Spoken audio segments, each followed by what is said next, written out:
Bonsoir à tous et à tous, je suis Laurence Van Asten, je suis directrice des formations et de l'innovation du CNAM Pays de la Loire et puis je vous souhaite la bienvenue dans cet amphithéâtre du CNAM de Nantes et je vous remercie pour votre présence sur cette 5e conférence du cycle Le goût de l'avenir. Alors je voudrais tout de suite remercier l'ensemble de nos partenaires avec lesquels on organise ces conférences, Futurib, l'École des Mines, l'Éducation permanente de Nantes, Vent d'Ouest, le Collège des transitions sociétales, et puis Ping et le lieu unique. Je crois que c'est bon. Et puis je voudrais remercier nos soutiens, la ville de Nantes, le conseil régional. Un petit clin d'œil aussi à l'équipe de la diffusion de la culture scientifique et technique, pilotée par Xavier Noël, et puis Sophie Barès, qui est la responsable de projet de ce cycle de conférences, Sarah Rosé et Céline Merlot. Alors en 2016, on a souhaité travailler sur Apprendre demain pour avoir un petit regard décalé sur les nouvelles formes d'apprentissage. On a reçu la semaine dernière Vincent Guimas qui a travaillé sur le thème de apprendre par le faire. Et ce soir, on reçoit Pascal Plantard. Alors Pascal Plantard, vous êtes professeur des universités en sciences de l'éducation. Vous êtes fondateur du GRISE, qui est le groupe de recherche informatique en sciences de l'éducation. Vous êtes chercheur au CREAD, centre de recherche sur l'éducation, l'apprentissage et la didactique. Vous travaillez également au sein du collectif le groupement d'intérêt scientifique, le GIS, je ne sais pas si on le dit comme ça, le GIS. Et vous venez ce soir nous expliquer en quoi l'ère numérique change notre rapport au savoir et à la connaissance.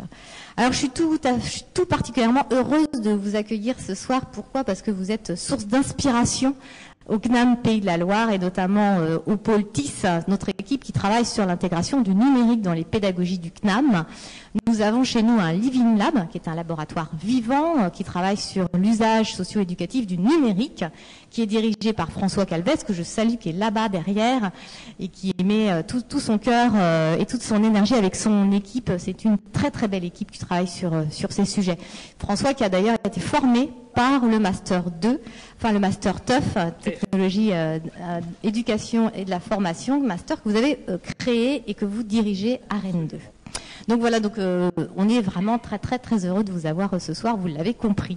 On accueille aussi ce soir Guillaume Mézières qui est journaliste et qui est rédacteur en chef du Labo des Savoirs et vous allez animer cette conférence ce soir. Demain, il y a un atelier qui va relayer la conférence de ce soir. C'est un atelier apprenant, c'est un petit groupe qui va travailler demain après-midi à l'Université permanente de Nantes. C'est une expérience unique qui a été travaillée par le pôle TIS et en présence de Pascal Plantard demain après-midi. Vous pourrez expérimenter l'intégration du numérique dans la formation. Venez nombreux si vous le pouvez, si vous le souhaitez. Et vous pouvez encore vous inscrire, Sophie Barès qui sera à la sortie tout à l'heure de la conférence, qui lève la main, moi, vous pourrez donc vous inscrire. Un petit rappel pour dire que toutes nos conférences sont filmées, donc si vous avez raté la première sur le rapport entre le savoir et le pouvoir, celle sur l'apprenance et l'apprentissage, celle sur le fonctionnement de notre cerveau dans les mécanismes d'apprentissage et la dernière avec Vincent Guimas sur l'apprendre par le faire, vous pouvez les retrouver sur notre site internet. Voilà, donc je vous souhaite à tous une très belle conférence et je vous laisse la parole à vous deux. Je ne sais pas qui commence, donc voilà. Merci. Oui, je suis en effet très content d'être là. C'est la première fois que je rencontre un EduxP qui a été formé au MIT dans les technologies de l'information et de la communication. Donc voilà ce que disait très bien Laurence Van Asten. Vous êtes revenu en France en 86. J'étais né, mais pas depuis très longtemps, pour fonder donc le GRISE et puis ensuite vraiment une filière assez originale à l'université de Rennes 2, donc à l'université à laquelle vous appartenez aujourd'hui, une filière de formation sur les usages sociaux et éducatifs des technologies de l'information et des communications. Ce soir, donc, on va parler effectivement de l'apprentissage à l'heure du numérique. On va pouvoir aussi l'expérimenter assez modestement. Vous avez une adresse en dessous du titre de la conférence de ce soir, donc c'est l'adresse d'un Framapad, c'est un document collaboratif. Et la proposition qu'on vous faisait, c'était de prendre des notes de façon collaborative ensemble ce soir. Et peut-être que Pascal Plantard pourra regarder cette prise de notes après la conférence et nous expliquer avec son regard d'anthropologue ce qu'on peut en conclure sur les difficultés de cette prise de notes collaborative, sur ses potentialités aussi. Donc normalement, vous avez un papier qui s'intitule « Se connecter au Wi-Fi », qui vous expliquera comment vous vous connectez au Wi-Fi, donc, et comment accéder à ce Framapad. Donc voilà. Et il y a Nicolas là-bas du CNAM qui pourra, voilà, Nicolas, c'est toi qui t'occupes qui a accès au Framapad, où on pourra le voir nous aussi peut-être après. Voilà. Donc voilà, je ne sais pas s'il y a des questions par rapport à ce point-là ou si tout le monde y arrive. Voilà, on verra ça plus tard. Donc en tout cas, vous avez cette adresse. Donc l'apprentissage à l'heure du numérique, ça évoque, pour moi, ça m'évoquait tout de suite des visions assez futuristes de classe connectée, de profs virtuels, de représentation du corps humain holographique, de casques de réalité virtuelle pour s'immerger dans l'histoire. Alors est-ce que ça c'est vraiment futuriste, est-ce que c'est vraiment l'avenir? On pourrait dire que peut-être pas, que tout ça existe déjà, qu'il y a déjà des outils comme ça. Donc finalement l'apprentissage à l'heure du numérique, c'est pas tellement une question de nouveauté, peut-être d'autres questions, c'est celle des usages d'abord. Le numérique, ça a commencé il y a très longtemps. Pascal, je disais que vous avez abordé ces questions-là déjà dans les années 80, donc vous pourrez nous expliquer en quoi il y a un continuum qui part de l'ordinateur personnel dans les années 80 avec les nouveaux outils aujourd'hui. Donc la question, c'est pas tellement de la révolution, c'est voir ce que ça a changé, ce que ça continue à changer dans l'apprentissage. Peut-être quelques mots sur le contexte, en tout cas sur cette question de l'apprentissage à l'heure du numérique. C'est clair qu'il y a des attentes. À la rentrée 2014, il y a eu un grand plan, le grand plan d'équipement numérique, donc la tablette pour tous. Ça aussi, on va pouvoir en parler puisque vous avez publié un article dans Le Monde qui a fait un peu de bruit assez peu de temps. L'article, c'était le coup de tablette magique, je crois. Absolument. Voilà. Donc on voit, peut-être que ça positionne déjà votre point de vue sur cette question. On peut aussi citer le rapport de l'Institut Montaigne qui a présenté le numérique comme une opportunité historique pour lutter contre le décrochage scolaire. Là aussi, vous avez des choses à dire sur cette question de fracture numérique, cette question de numérique comme opportunité pour résoudre les problèmes du système éducatif français dans les enquêtes PISA, puisque je crois qu'il était question de ça dans un rapport de cet institut. Il y a beaucoup d'attentes, il y a beaucoup de rejets aussi, l'éternelle ambition de revenir à l'école d'autrefois, aux valeurs, la critique du gadget numérique. Voilà, on va pouvoir aussi peut-être trier le bon grain de livret dans ces peurs du numérique. Il y a aussi ce qu'on entend régulièrement, qui fait parler, c'est savoir que les cadres de la Silicon Valley, les enfants de Steve Jobs, n'ont pas d'écran dans leurs écoles. Donc ça, peut-être que vous avez des choses à nous dire là-dessus aussi. Donc c'est des choses qui ont fait parler. Je vais vous laisser faire votre conférence, donc il va durer une 40aine de minutes. Ensuite, il y aura le traditionnel temps de questions-réponses avec un micro qui va sans doute circuler dans la salle, peut-être celui-là. Et l'analyse donc, de cette prise de notes collaborative. Donc Pascal, je vous laisse nous expliquer ce que ça... Je vais pas passer mon micro, ce que ça change le numérique pour les organisations, pour les territoires, pour nous tous, pour l'apprenant. Voilà, c'est à vous.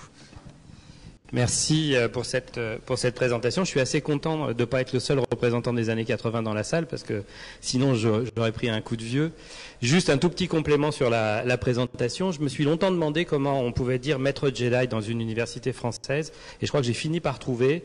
En fait, aujourd'hui, ce qui me définit le mieux, c'est anthropologue des usages des technologies numériques dans l'éducation et la formation. Et je pense que là, je vais avoir le temps de vous expliciter ce que j'entends par là. Tout le reste est vrai, malheureusement. Alors, ça, c'était le petit résumé.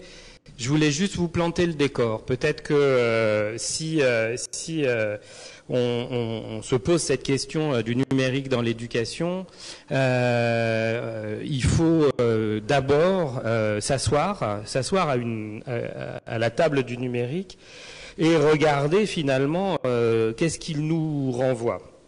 Alors première chose, il est très marqué culturellement ce numérique. Alors pourquoi il est marqué? Parce que vous savez qu'il y a deux grandes racines en ce qui concerne ce qu'on appelle aujourd'hui finalement les cultures numériques. La racine anglo-saxonne autour de digital et la racine latine autour de numérique. Numérique, c'est le nombre, numerus en latin. Digital, c'est le doigt. Il y a probablement un regard particulier de nos civilisations qui peut être plus du côté du nombre et donc de l'abstraction et un autre regard qui pourrait être plus du côté de l'action et donc des pratiques numériques. En gros, c'est un peu ce qui sépare notre culture francophone de la culture anglophone actuelle. Deuxième chose, le numérique. Alors pour ceux qui ont vécu les années 80, voire 70, je ne sais pas si vous vous rappelez, mais assez vite, finalement, on a parlé de l'ordinateur. Comme on parle de l'ordinateur, ça vient de l'ordination des prêtres quand même. Hein. C'est quelque chose qui est un peu lourd en termes de signification. On a parlé de l'informatique et puis assez vite on a mis des I majuscules à l'informatique. On mettait, moi j'ai commencé dans un Catherine, Institut d'initiation à l'informatique individuelle. C'était Jeunesse et Sport au début des années 80. Donc vous voyez, et ces IN là. Tout de suite, on mettait des majuscules. Puis l'Internet. Alors l'Internet en majuscules, bon. Et puis là, c'est le numérique. Donc il y a quelque chose dans nos civilisations occidentales qui le substantifie, ce terme. Alors ça, c'est important à regarder, c'est important à prendre en compte. Ensuite, quand on va dans une université, c'est mon cas, je me balade pas mal dans les universités, on cherche le lieu des écoles d'ingénieurs d'informatique en Allemagne ou en Russie, et on tombe dans quoi? Des facultés de linguistique. On cherche le lieu originel des écoles d'ingénieurs, des premières écoles d'ingénieurs informatiques en France, et on tombe dans quoi? Des UFR ou des instituts de mathématiques.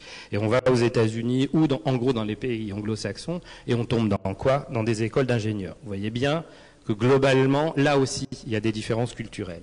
Et enfin, last but not least, la question peut-être la plus fondamentale, c'est que le numérique, c'est tout récent. C'est-à-dire que globalement, la numérisation technologique, ces trois opérations très simples, hein, qui finissent systématiquement par du codage, qui existent depuis le début, même avant même l'informatique, on va dire qu'on code depuis l'algèbre de Boole depuis le 19e siècle, mais finalement, moi, j'en avais jamais entendu parler avant, il y a 4 ou 5 ans. Le digital non plus. Hein, avant, je viens de vous le raconter à l'envers, avant, on parlait d'éthique, hein, les technologies de l'information et de la communication, et des NTIC aussi, les nouvelles technologies de l'information et de la communication, on va dire nouvelles par nature, hein, c'est forcément nouveau. Avant, c'était l'Internet, avant, c'était l'informatique. Je viens de vous raconter rapidement l'histoire des années 2000, les histoires des années 90 et les histoires des années 90 et les histoires des années 80. Ce que je suis en train de vous dire, c'est que l'Internet, le micro-ordinateur, le Minitel, c'est autant des périodes de l'histoire, c'est autant des marqueurs culturels que des technologies et qu'il faut prendre le temps de regarder ça. Alors, ça se passe comment ? Ça se passe assez systématiquement avec un cycle de ce que j'appelle la socialisation des technologies, c'est-à-dire que finalement, nous sommes marqués les uns et les autres, et c'est fondamental dans l'apprentissage, par notre propre parcours des technologies. Pour ma petite histoire, j'ai ramené ma carte mère de Macintosh dans ma valise en revenant du MIT, donc je suis peut-être un digital native, un vieux digital native. Donc je ne vais pas avoir la même histoire que quelqu'un qui rencontre effectivement les technologies ailleurs, plus tard, avant, avec une rencontre par les platines de jeux vidéo ou par l'Internet, etc. Mais en même temps, cette rencontre, elle se fait avec une technologie qui est socialisée à un moment donné. Et ce moment, il est important de le regarder, en particulier en éducation et formation, parce que c'est comme ça qu'on choisit une technologie, on va dire en gros, qui peut être adaptée à nos apprenants. Alors ça se passe comment ? Premier stade, l'innovation. Alors l'innovation, c'est très très simple, c'est on rase gratis. C'est ce qui permet de faire rêver les ingénieurs pour construire les machines. C'est ce qui permet au marketing de nous vendre ces technologies. Alors pour la petite histoire, je suis le monsieur Internet de la radio-télévision suisse romande. Je ne sais pas pourquoi, c'est un truc qui est arrivé comme ça. Et il me téléphone à chaque fois pour me demander pourquoi Samsung annonce qu'il va piloter les smartphones avec les ondes cérébrales. Et à chaque fois, je leur réponds la même chose. Samsung, c'est pas demain que vous allez piloter un Samsung avec les ondes cérébrales. Samsung est en guerre économique avec Apple sur les smartphones, et forcément, dès qu'il y a une innovation de laboratoire, on en fait un argument marketing. Donc se déprendre de ça, de ce qui est de l'ordre de l'argument marketing et de ce qui est de l'ordre de la technologie socialisée, de la technologie qui fonctionne, c'est vraiment très très important. Alors, si vous avez envie de refaire un peu, l'avantage de faire de l'anthropologie du numérique, c'est que, contrairement à l'anthropologie antique, on a les données immédiatement sous la main. Donc, relisez le rapport cyberculture de Pierre Lévy de 1996, petit repère historique. L'Internet que nous connaissons a été libéralisé en 92 par Tim Berners-Lee et Jacques Caillot du CERN. Donc, vous voyez, 96, c'est 4 ans après. Un rapport commandité par la Commission européenne à Pierre Lévy qui s'appelle Cyberculture. Vous relisez Cyberculture et vous vous rendez compte que dans les années 2010, le monde sera entièrement en paix. On aura vaincu la sous-alimentation. Il y aura plus de problèmes écologiques parce qu'on se baladera les uns et les autres avec des patins à roulettes. J'exagère à peine. Des patins à roulettes électriques dans les villes. Vous voyez bien que collectivement, nous sommes pris dans ce temps. Quand les technologies arrivent, nous sommes pris dans ce temps. Et comme le temps de la pédagogie est un autre temps, c'est super important de résister à ça. Alors, première phase, voilà. Alors là encore, je ne juge pas, je regarde les choses telles qu'elles se déroulent, elles continuent à se dérouler. Je pense que quand il est question de formation, de pédagogie, d'éducation globalement, il faut les regarder en face. Innovation technologique et pédagogique, ça marche pas toujours ensemble. Il faut prendre un peu de distance et faire attention. Deuxième stade, le stade de la massification. Je ne sais pas si les plus anciens d'entre vous se rappellent de ça, mais l'Internet, je trouve ça extraordinaire que l'INA ait libéré ces vidéos. Donc on peut récupérer des choses comme ça. L'Internet a été présenté à la télévision au début 1993 par François Closet. Vous vous rappelez tous, le journaliste officiel de la science pendant au moins une quinzaine d'années dans la télévision française. Je ne sais pas si tu l'as vu, tu étais très jeune. Je le connais pour d'autres choses maintenant. Voilà, tu le connais pour d'autres choses maintenant. Donc le François de Closet nous présente l'Internet avec un ordinateur, un écran d'ordinateur, toutes les caméras branchées sur l'écran d'ordinateur et un clic-souris, et on voit apparaître la photo de Sharon Stone. Pour les hommes de cette période-là, c'était quelque chose d'important, Sharon Stone quand même. Donc évidemment, immédiatement après l'émission télévisée, tous les pères de famille vont se précipiter dans les supermarchés pour s'équiper d'un PC, acheter les premiers routeurs, prendre un abonnement aux fournisseurs d'accès balbutiants, et au bout de une petite quinzaine d'heures de configuration de l'appareil, de branchement de l'appareil, etc. On avait bien noté l'adresse de Sharon Stone. On lance vous vous rappelez les bruits des modems de l'époque, là, les Twitch, etc., etc. On lance et on voit un petit fil apparaître doucement avec le crâne de Sharon Stone qui apparaît. Au bout de 3 semaines, entre les coupures, le fatal erreur de Windows de l'époque, etc., etc. Si vous êtes très amoureux de Sharon Stone, vous allez avoir la photo de Sharon Stone. Sinon, vous allez rentrer dans ce qu'on appelle la phase de massification. Alors qu'est-ce que c'est que la phase de massification ? C'est où tous les idéaux finalement, où tous les rêves que l'on nous a vendus se dégonflent sur une réalité qui est un petit peu plus aride, un petit peu plus raide que ça, des technologies qui ne marchent pas tout à fait à l'endroit où on avait dit qu'elles marchaient, même si elles marchent quand même. Donc, plus prosaïquement, la phase de massification, c'est des taux d'équipement et de connexion qui grimpent de 10% par an. On est dans les années 90-2000, là. On voit que la massification, je vous parle là de l'Internet, arrive à se stabiliser. Pour la petite histoire, on est à 84% d'équipés connectés de Internet aujourd'hui. On va dire que globalement, Internet est banalisé, dernière phase. Et quand on rentre dans la phase de banalisation, globalement, on commence à parler de droit à l'Internet. Il fait partie de notre environnement. Et une nouvelle couche technologique arrive, marqueur d'autre chose. Et du web, on passe au web 2.0. Et on voit arriver les tablettes motorisées par l'Internet mobile, etc. Juste, je vais pas en faire trop long. C'est très important, ça. En particulier parce que ces temps de socialisation construisent des représentations chez les enfants, les adolescents et les adultes qui s'arriment à une des périodes. Et en fonction, je vais en parler après, des différents groupes sociaux, des différents groupes culturels, des différents territoires, c'est pas forcément une bonne idée d'amener la dernière technologie quand on veut faire de la formation ou de l'éducation. Ça peut être plus intéressant d'amener une technologie qui marche et qui est banalisée dans un dispositif de formation quel qu'il soit. Ça nous renvoie à une grande question. C'est à la fois une question théorique et une question presque quotidienne. Finalement, c'est quoi la différence entre pratique et usage, entre pratique, usage, utilisation ? Finalement, quand on parle d'usage, de quoi on parle vraiment ? Je fais partie donc d'un réseau qui est un gros réseau de recherche qui s'appelle Marsouin, qui est en Bretagne et qui est en train de s'étendre sur les pays de Loire, là, dans le cadre des regroupements universitaires. C'est 14 labos, c'est une centaine de chercheurs seniors, une centaine de chercheurs juniors. Enfin, c'est une grosse machine. Quand les économistes ont commencé à dialoguer avec les pédagogues et les sociologues et les psychologues, etc., du terme d'usage, on s'est rendu compte qu'aucun d'entre nous ne donnait la même signification. Finalement, on a fini par converger vers une définition que je qualifierais de psychosociale. C'est-à-dire que globalement, la question des usages est une question de construction identitaire, de prise en main d'instruments, autant qu'elle est une question sociale. C'est-à-dire que globalement, on est assis tous les deux devant une petite table, vous êtes tous capables de me dire ce que c'est que cette table, nous avons une représentation de la table, il faut qu'on reconnaisse l'instrument collectivement pour pouvoir se l'approprier. Donc on est bien dans quelque chose qui est d'ordre psychosocial.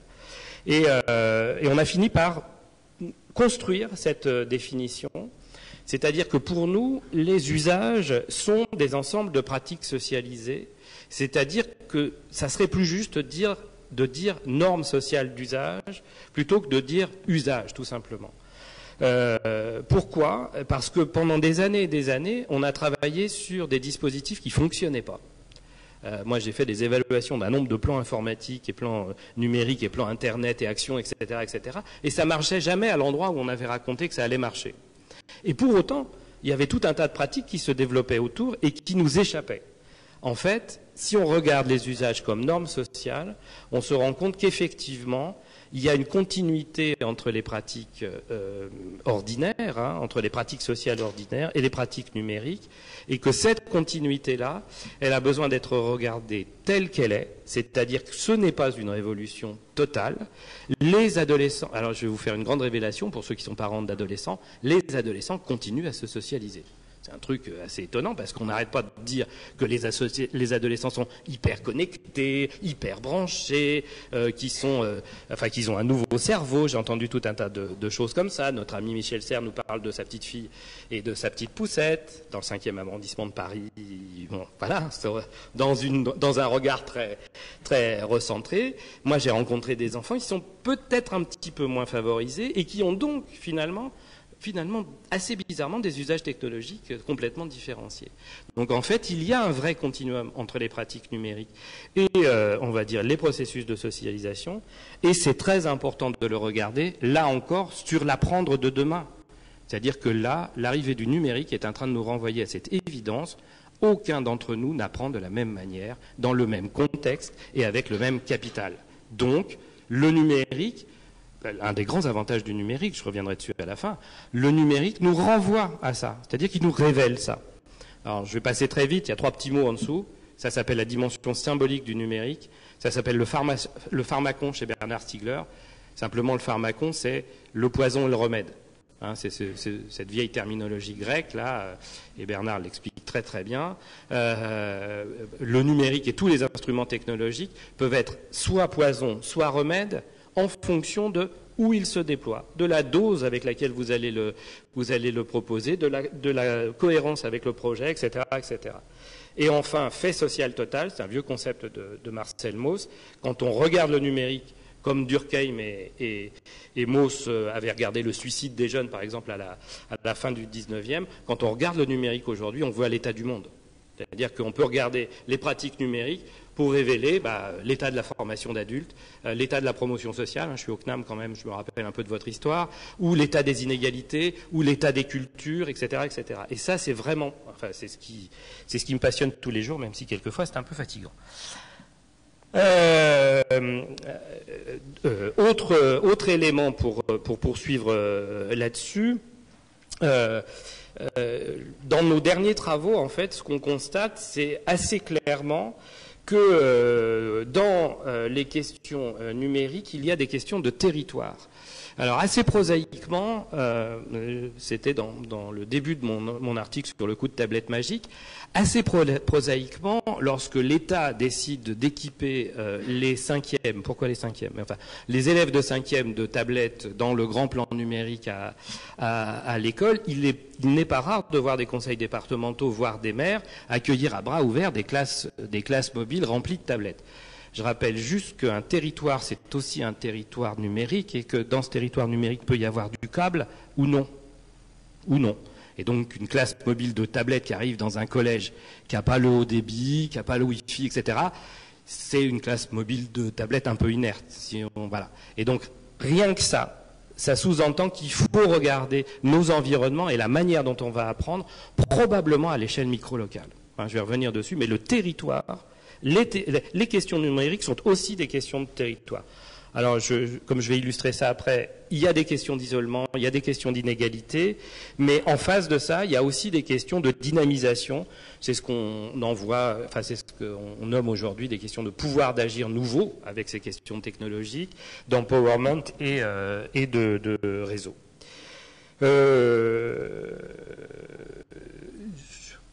En fait, je vais sauter. Ça va. Je reviendrai peut-être dessus. Il y a du concept dedans. Il y a braconnage, bricolage et butinage. Mais je pense que je vais plutôt illustrer les choses. Vu le temps qui m'est imparti, je voudrais laisser de la place au débat. Et je reviendrai éventuellement dessus si ces processus vous intéressent vraiment.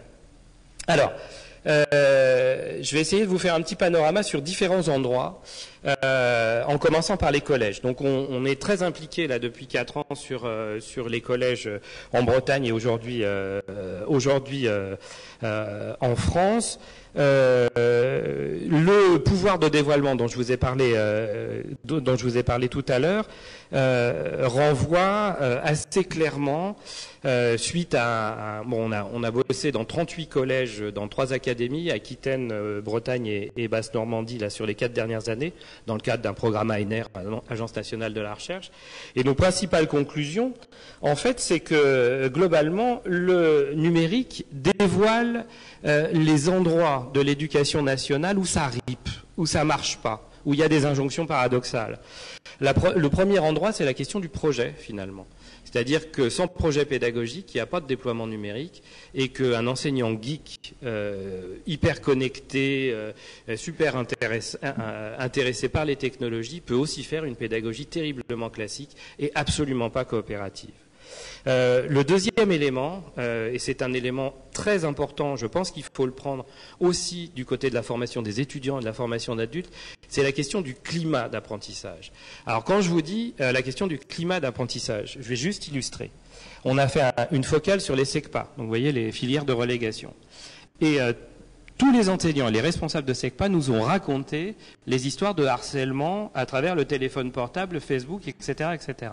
Et tous nous ont dit, le lundi matin, on passe notre temps à régler ce qui s'est passé en ligne, voire dans la rue, voire devant le collège, ça peut finir très très mal par des coups, etc., sur les réseaux sociaux. Et puis, alors c'est le grand problème des chercheurs quand ils sont directement sur le terrain, c'est qu'ils continuent à gratter. Et un journaliste, il va rester là. On va dire, excuse-moi, mais sauf les journalistes scientifiques et techniques. Mais les chercheurs, ils vont continuer à gratter. Et puis, effectivement, on s'est rendu compte de quoi? On s'est rendu compte que les élèves de SECPA de 4e étaient 3 fois plus équipés de smartphones que les élèves de collège ordinaire. On s'est rendu compte que ces gamins utilisaient... Certains nous ont dit, je vous illustre ça, certains nous ont dit, mais mon smartphone, il n'a pas l'Internet. Évidemment que le smartphone, il a l'Internet. Mais ils prennent les smartphones comme des bijoux, ils ne prennent pas les smartphones comme des instruments, et forcément, entre guillemets, ils n'ont pas tout à fait les mêmes pratiques que peuvent avoir les autres. Et c'est là qu'on a rencontré des questions sur Facebook, etc. Quand effectivement un jeune de SECPA imagine que pour approcher une jeune fille, puisque je vous rappelle, les ados continuent à socialiser, pour approcher une jeune fille en 4e, on lui dit « Coucou chérie, j'ai envie de pécho de la zouze ». Que la jeune fille réponde un peu violemment en appelant ses copains, c'est exactement ce qu'on peut qualifier de conflit culturel. Alors comme l'autre ne sait pas trop répondre, forcément il réinsulte. S'ils insultent, ça commence à monter et on se retrouve en fait avec une espèce de caisse de résonance des différences culturelles qu'il peut y avoir dans une seule communauté, celle du collège. Le travail coopératif, je vous en ai parlé, l'ouverture pluridisciplinaire, je vous en ai parlé, et la place de l'expérimentation, j'ai juste évoqué comme ça. Ça, c'est les injonctions paradoxales de l'éducation nationale. Regardez les discours, regardez les plans, regardez quand nos ministres annoncent tout ça, il faut faire tout ça. Mais en même temps, il faut faire les programmes. En même temps, on ne va surtout pas ouvrir la classe. En même temps, si vous êtes un enseignant qui veut faire du travail coopératif, de l'ouverture pluridisciplinaire et expérimenter des tas de choses, va falloir trouver l'endroit où le faire. Donc on est vraiment dans une situation paradoxale où aujourd'hui, du côté de l'éducation nationale, les technologies révèlent plus de choses qu'elles ne les résolvent, ce qui ne veut pas dire qu'on ne va pas se retrouver à un moment donné avec une bascule. C'est-à-dire qu'il se passe des tas de choses vraiment intéressantes avec des tas d'enseignants très intéressants. Alors pareil, j'ai décidé de sauter sur le bricolage. J'ai tourné autour là pendant quelques moments et je voudrais revenir sur la petite poussette, la génération Y, etc. Cette représentation couramment admise que les jeunes, dont toi, vous êtes tombé dedans quand vous étiez petit, et donc vous n'avez pas besoin moi j'appelle ça le complexe d'Obélix, vous n'avez pas besoin de la potion magique pour apprendre les technologies. Ça serait assez naturel chez tout le monde, enfin chez tous les jeunes. Alors, plusieurs petites recherches, mais je vais peut-être en donner deux, puisque des sujets qui peuvent vous intéresser en direct. Alors, recherche en 2012-2013 sur les lycéens du centre-ville de Rennes et les lycées professionnels de la périphérie. Lycéen du centre-ville de Rennes, la petite poussette. Nickel, la description de Michel Serres, hyper connectés, pour ne prendre que Facebook. Ils font sur Facebook, ils font leurs échanges en instantané, ils préparent leur boulot, ils préparent leur sortie. Enfin bref, on va dire le support importe peu. Ils ont cette capacité, cette plasticité cognitive qui permet finalement de mener de front tout un tas d'activités dans un environnement socio-technique complètement banalisé. Mes apprentis boulangers. Sur Facebook, alors à l'époque ça a dû changer puisqu'ils bougent de médias, mais à l'époque ils m'ont dit c'est simple, nous on allume Facebook pour le vendredi soir pour aller pécho de la zouze et organiser nos soirées attisées. Je pense que vous savez ce que ça veut dire à Nantes aussi, parce que c'est du bas breton. On l'éteint, on met les photos des sorties le dimanche et c'est reparti pour le vendredi. Ils sont en train de se conformer à l'autre image de la génération Y. Vous savez, celle qui sort en boîte, qui est debout à faire la fête à longueur de temps, le binge drinking, etc., etc. Vous voyez quand même que ces images médiatiques-là, elles s'impriment sur nos gamins.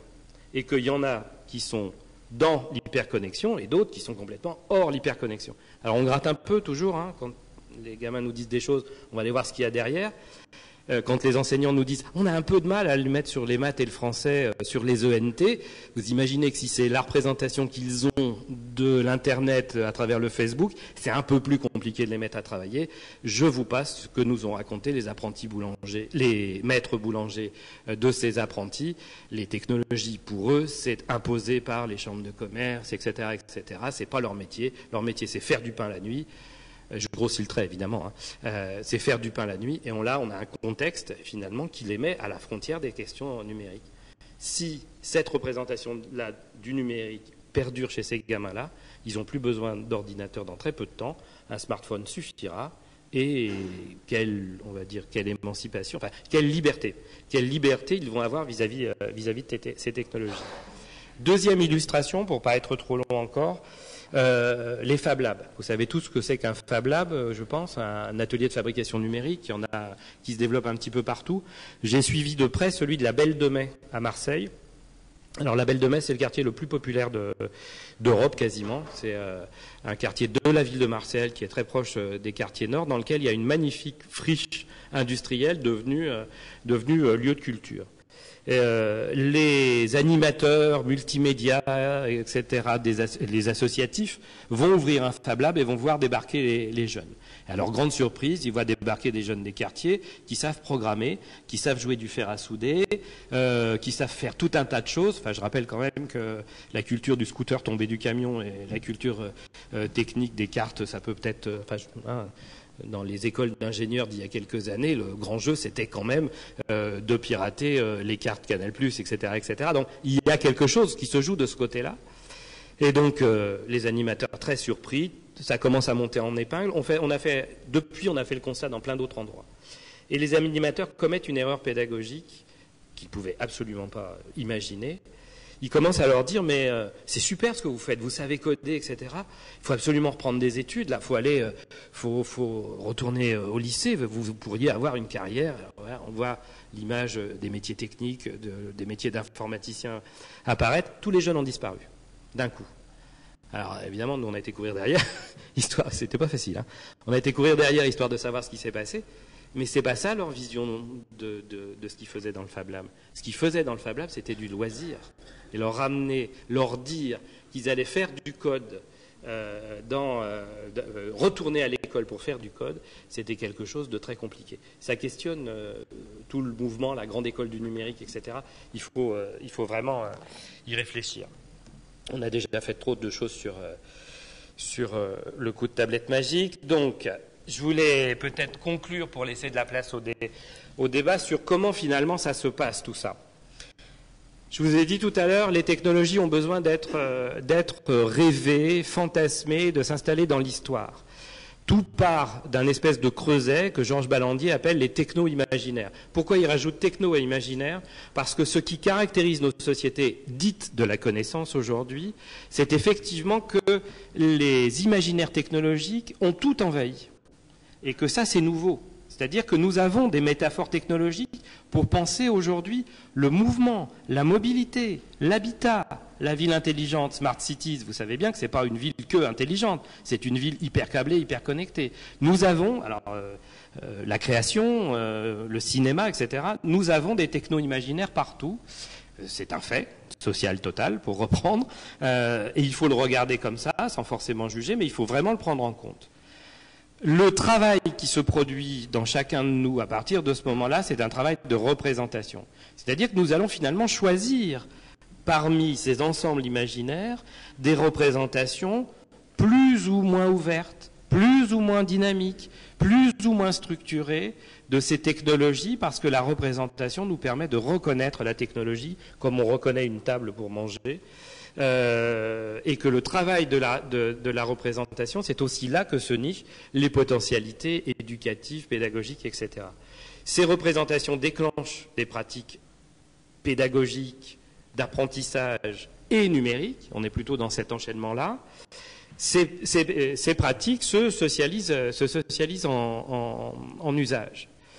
Voilà, ça c'est une matrice en fait. Ces usages transforment, on va dire, les techno-imaginaires en alimentant. Je vais juste vous prendre une figure, là, très récente. Vous avez vu le développement des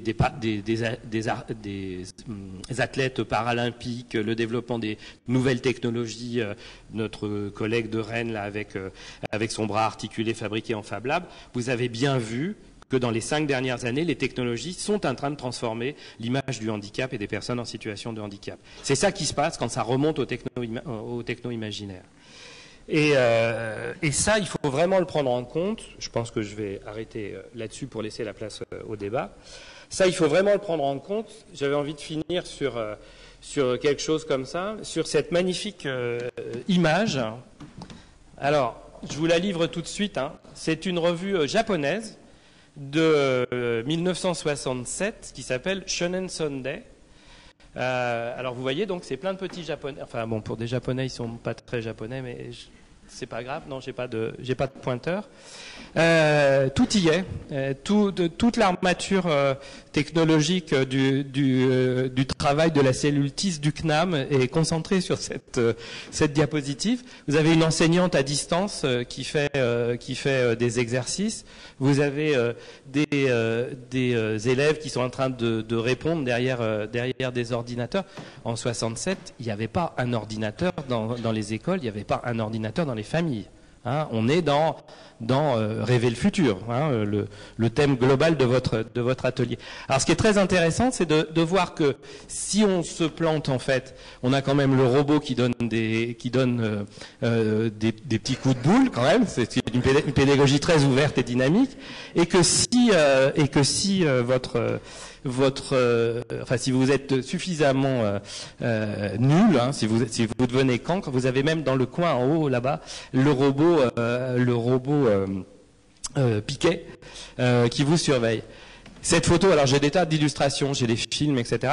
Cette photo traduit bien le fait qu'avec les technologies, dans l'apprendre demain, on peut faire du vieux avec du neuf. C'est-à-dire que mon histoire de coup de tablette magique, c'est une forme d'alerte citoyenne d'un chercheur qui travaille dessus depuis longtemps. C'est pas parce qu'on amène des tablettes qu'on va transformer la pédagogie. On peut faire en sorte que les tablettes s'inscrivent dans un système un système pédagogique complexe, dans lequel les enseignants, les élèves, le territoire, les parents, etc.,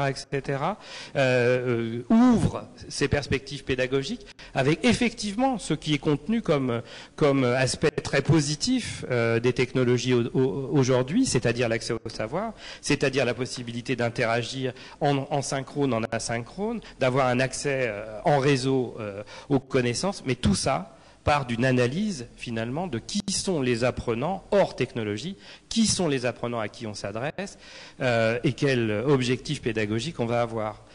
Il faut arrêter d'imaginer qu'on va traiter, alors je l'ai entendu sur la question du code par exemple, qu'on va traiter les normaliens, les élèves de l'école normale, avec les mêmes modèles pédagogiques que d'enseigner le code au SECPA, pour reprendre l'exemple, en sachant que je pense que c'est très très important d'enseigner le code, enfin au moins des rudiments de logique, puisque c'est ce genre d'enseignement qui à un moment donné va permettre de s'éloigner de la consommation simple pour rentrer dans des processus pédagogiques plus émancipatoires. Je crois que je vais arrêter là-dessus. Merci. Merci beaucoup. Peut-être. Oui, très bien. Peut-être avant de lancer la discussion, on pourra afficher aussi le Framapat. Je sais pas si on va regarder si on a vraiment fait un usage du numérique ce soir. Peut-être revenir un peu sur ce point que vous commenciez à développer sur pourquoi un rapport de l'Institut Montaigne parle d'opportunités historiques du numérique pour résoudre le décrochage scolaire. Et dans la vision des gouvernants, et c'est pas nouveau ces dernières années, je pense que c'est quelque chose qui là aussi a une trentaine d'années, en quoi on met dans le numérique vraiment un espoir pour résoudre tous les problèmes de l'éducation, et en quoi peut-être on se trompe, et en quoi on a raison aussi d'imaginer que le numérique peut changer vraiment des choses sur le système éducatif français et les défauts qui sont pointés, en général les inégalités qui sont reconduites à l'école, le décrochage scolaire. Voilà. Est-ce que on se trompe en plaçant autant d'espoir dans le numérique ? Alors, je vais reformuler la question. Est-ce qu'on se trompe, ou est-ce que ça correspond à d'autres types d'objectifs ? Je crois que ce qui est vraiment fondamental. Alors, je viens de publier un petit bouquin qui s'appelle Les imaginaires numériques en éducation chez Manusius. C'est un tout petit bouquin qui décrit finalement que chez nos politiques, dès qu'on parle d'éducation, ça s'enflamme. Aussi longtemps qu'on remonte jusqu'à Jules Ferry, il y a une propension en France à regarder l'éducation comme un ensemble qui est systématiquement excessivement conflictuel, avec des clivages très très très partisans. Et dès qu'on met éducation et numérique, et avant c'était informatique, etc., il y aurait comme une espèce de surinfection de ces débats-là. Et ce que je décris dans le bouquin, c'est un retour historique. C'est assez simple finalement. Rappelons-nous le plan informatique pour tous de 86. Il s'amorce dans les années 70, fin des années 70. On va chercher les chercheurs. Super. On va chercher des informaticiens, super. On fait des lycées expérimentaux. Je crois que l'opération s'appelait l'opération des 60 lycées. On va leur acheter des machines, fin des années 70. On va leur acheter des mini. Le micro n'était pas arrivé. On commence à faire des expérimentations extraordinaires. Elles sont très bien documentées. On trouve des principes pédagogiques issus de ces expérimentations extraordinaires. Et 5 ans après, on nous met des Thomson dans les classes. Qu'est-ce qui s'est passé entre-temps ? Ce qui s'est passé entre-temps, c'est que finalement, le débat sur le numérique à l'école, du côté transformation radicale de l'école, etc., s'est heurté à la difficulté d'aborder les questions éducatives de fond, en même temps que des intérêts économiques assez terribles. Qu'est-ce que c'est que cette histoire de tablette ? Si c'est pas, la connexion Internet de tous les collèges et de tous les lycées, etc. Regardons l'état des territoires aujourd'hui. On voit réapparaître des zones blanches parce que Orange n'entretient plus un certain nombre de routeurs 512.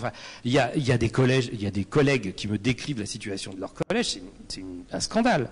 Alors que le discours étatique, il est toujours du même registre. Il n'y a pas de problème. Prenons la couche technologique supplémentaire. On a un vrai problème franco-français là-dessus, qui est finalement de faire du marketing politique. Voilà, on va faire simple. Faire du marketing politique sur le numérique, alors qu'il offre de véritables potentialités quand on ne fait pas de marketing politique. Quand on soutient les innovateurs pédagogiques dans les établissements, dans les centres de formation, etc., avec des principes simples qui remontent aux pédagogies actives, qui remontent à Freinet, qui remontent à Schwartz pour l'alternance, etc. Prenez de belles technologies, faites-en un beau modèle pédagogique et vous êtes le roi du monde. Sauf que, eh bien non, on est dans des logiques d'imposition par le haut et en même temps du travail coopératif. La base du travail coopératif, c'est pas d'être imposé par le haut. Donc on est vraiment là, dans ce souci-là. Et est-ce que ces projets d'intégration plus large du numérique, de plan numérique pour l'éducation, portent en eux-mêmes une charge pédagogique ? Vous disiez que le numérique il peut être adapté à l'école japonaise qui fonctionne à la Badine et au Bon Point, mais qui peut aussi être adapté à l'école Freinet ou des choses comme ça. Le numérique s'intègre dans tout type de pédagogie. On imagine que oui, et du coup, dans les plans numériques aujourd'hui, est-ce que vous pensez qu'il y a une charge pédagogique et des façons de concevoir l'éducation qui sont liées à ces technologies-là ?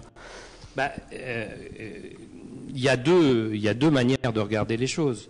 Soit on est dans une logique technocentrée, où on va imaginer que la machine, finalement, décrit l'environnement d'apprentissage et que c'est l'alpha et l'oméga de l'environnement d'apprentissage. Alors, je vous donne une illustration. Je ne vais pas me faire des amis, mais c'est pas grave, j'ai l'habitude. Une illustration. On vient de nous livrer de magnifiques bâtiments numériques dans les universités bretonnes, le fameux campus numérique breton qui est, paraît-il, unique en Europe, avec de l'ultra haut débit. J'arrive dans de magnifiques amphis, effectivement, avec de l'ultra haut débit, mais comment vous dire, l'amphi ressemble beaucoup à une salle du conseil général ou une salle du conseil régional, à un amphi classique, hyper connecté certes, mais classique. Comment je fais en fait dans un amphi classique avec de l'hyperconnexion des étudiants là, puis des étudiants éventuellement là, et puis là. Je reviens d'un voyage au Canada, j'ai vu à l'université Laval des salles de travail coopératif. Il n'y a quasiment pas de machines, c'est des îlots, tout est à roulettes, les chaises sont à roulettes. Les étudiants amènent leur BIOD, Bring Your Own Device, c'est-à-dire amènent leur machine, et ils ont juste des dispositifs pour travailler collaborativement. Ce qui est prévu, c'est le travail collaboratif. Et ça commence par quoi ? Les roulettes. Et ça, c'est une nouvelle technologie, la roulette quand même. Hein. J'ai regardé les 8 gros bâtiments qu'on vient de nous livrer, il n'y a pas une roulette dans aucune salle. Et il faut qu'on fasse du travail collaboratif. Voilà, c'est exactement la démonstration concrète de... On imagine que les machines toutes seules vont nous faire des choses. Le modèle des amphis, c'est le modèle vendu par Orange, que ce soit clair. Vous voyez bien que là, faire du travail coopératif dans cette logique-là, c'est pas très simple. C'est pas très simple. Donc il faut prévoir des espaces, il faut donc avoir un projet et intégrer finalement les technologies qui peuvent être des technologies... pas cher. Les roulettes, c'est quand même pas très... Voilà. Et non, dans nos bâtiments, il n'y a pas de roulettes. Dans les bâtiments québécois, il y a des roulettes partout. Et je suis très jaloux des roulettes québécoises. Alors, il y a des questions qui sont affichées sur le Framapad. Donc, celle-là. Et si on rapprochait les écoles et les start-up dans l'esprit Fab Lab ? Alors, même chose... moi, je trouve... Je trouve ça très très intéressant, la logique finalement qui va aller chercher dans des pratiques de production, dans des pratiques collaboratives, dans des pratiques de travail en commun, qui peut définir certaines start-up, des dynamiques pédagogiques qui soient des dynamiques pédagogiques, pour faire simple, coopératives, classe ouverte, pédagogie par projet, etc.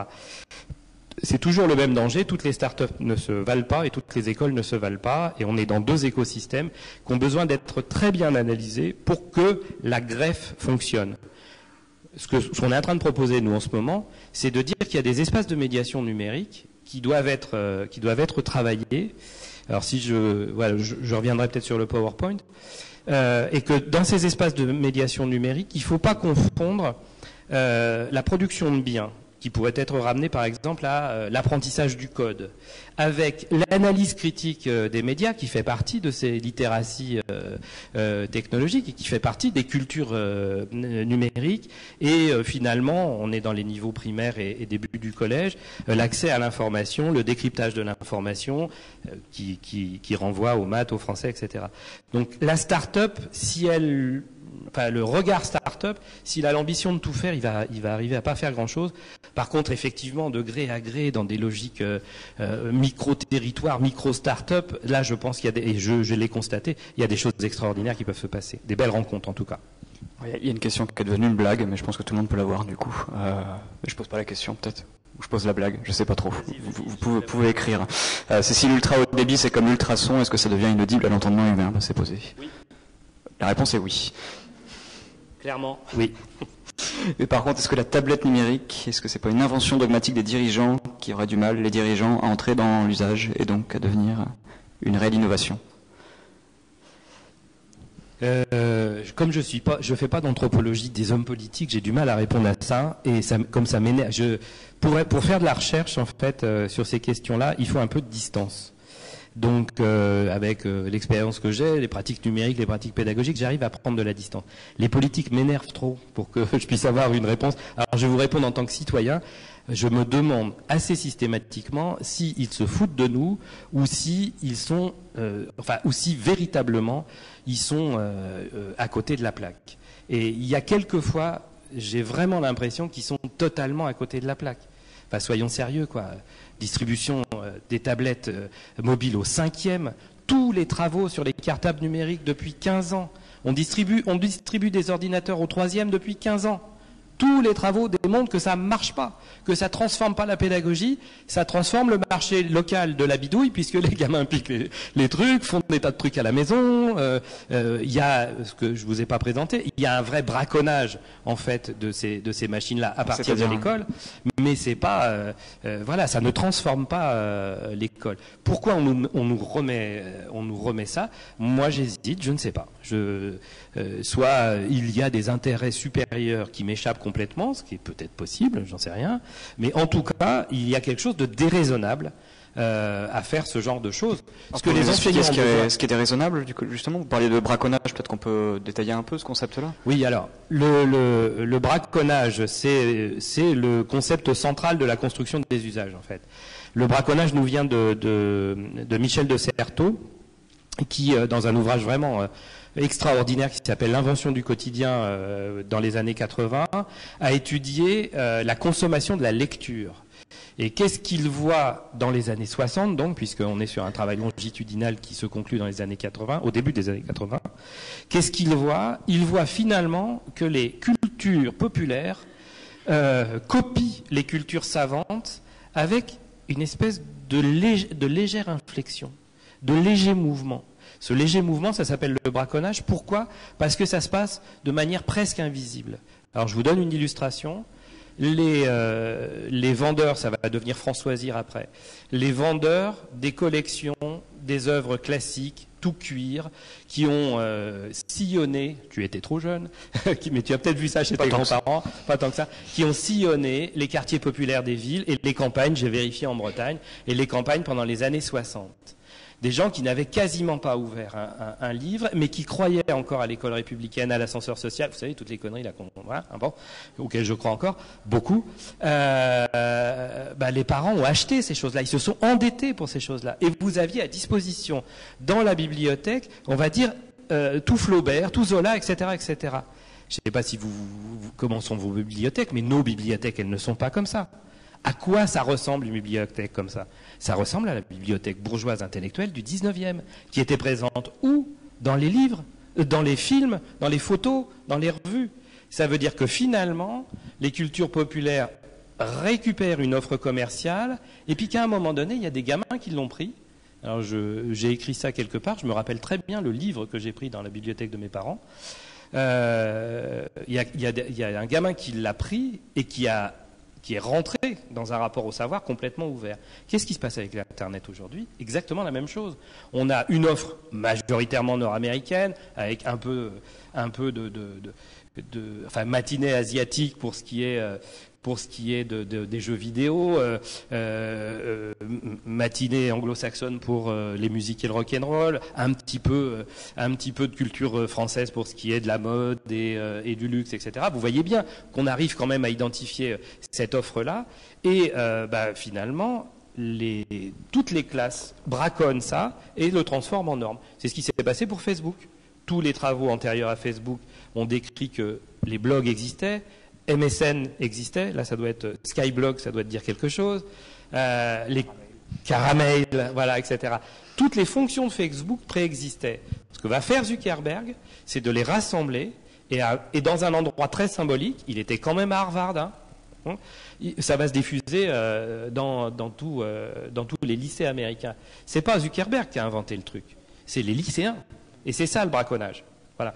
Et ça, c'est vraiment un truc que les pédagogues doivent se saisir, parce que, on va dire, nos capacités collectives à braconner aujourd'hui les savoirs, en particulier pour les gamins de quartier, les gamins d'origine populaire, etc., la question de l'ascenseur social par le savoir, par les diplômes, etc., tout ça est mis à mal.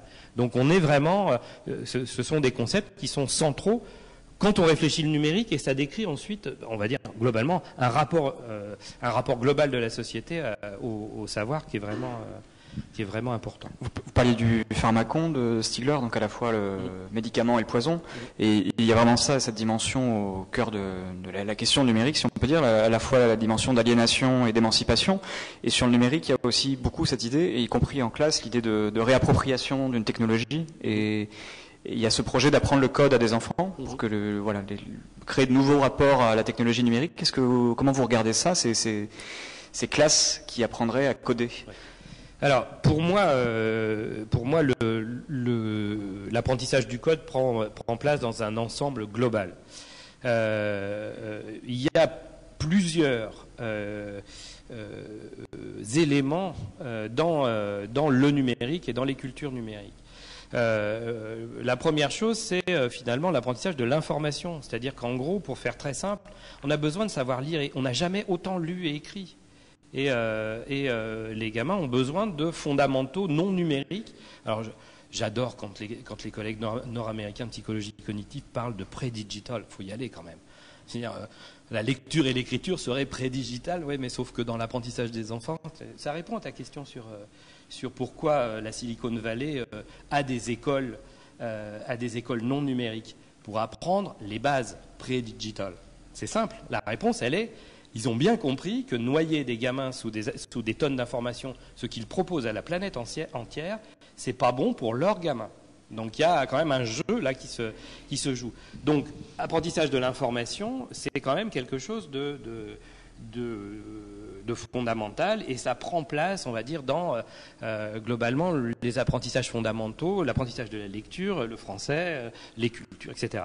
Il y a un deuxième niveau qui est l'éducation aux médias, apprendre à avoir un sens critique. Et aujourd'hui, vu le nombre d'expositions aux écrans, vu le nombre de séries de télé-réalité, etc., ça devient presque une mesure de salubrité publique que de réveiller ce chantier d'éducation aux médias, parce que c'est éducation critique aux médias. Et ça, c'est absolument fondamental.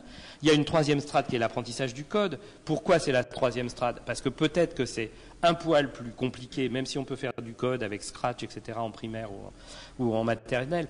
Les fondamentaux ne sont pas les mêmes. Donc il y a quelque chose, évidemment, à passer du côté du code qui permet à tout le monde, mais en particulier aux gamins, de comprendre que ces machines, elles peuvent être ouvertes, quoi. Elles peuvent être paramétrées et que tu n'es pas dépendant de Samsung, d'Apple, de Google, etc., que tu peux faire d'autres choses avec ça. Ce qui est vraiment une question de capital culturel. Enfin, on est dans une vraie question d'émancipation. Le problème central, c'est qu'au-dessus de ça, ou en même temps, ou dans une globalité, je ne sais pas trop comment on le décrit, il y a des controverses scientifiques autour de ça, il y a ce qu'on appelle une translittératie. C'est-à-dire que globalement, il y a une culture imaginaire technologique qui fait que, par exemple, lorsque Serge Tisseron, Milad Doueli, je vais prendre nos anciens là, Josiane Jouet illustrent des PowerPoints, on va dire c'est la première génération, ils sont entre 60 et 70 ans, ces gens qui sont intéressés à la naissance des technos dans les années 70 puis après, etc. Ils vont mobiliser des imaginaires et des images qui ne parlent pas forcément aux jeunes d'aujourd'hui. J'ai vu un grand moment de solitude quand Milad Doueli a présenté à Saint-Malo il y a quelques semaines le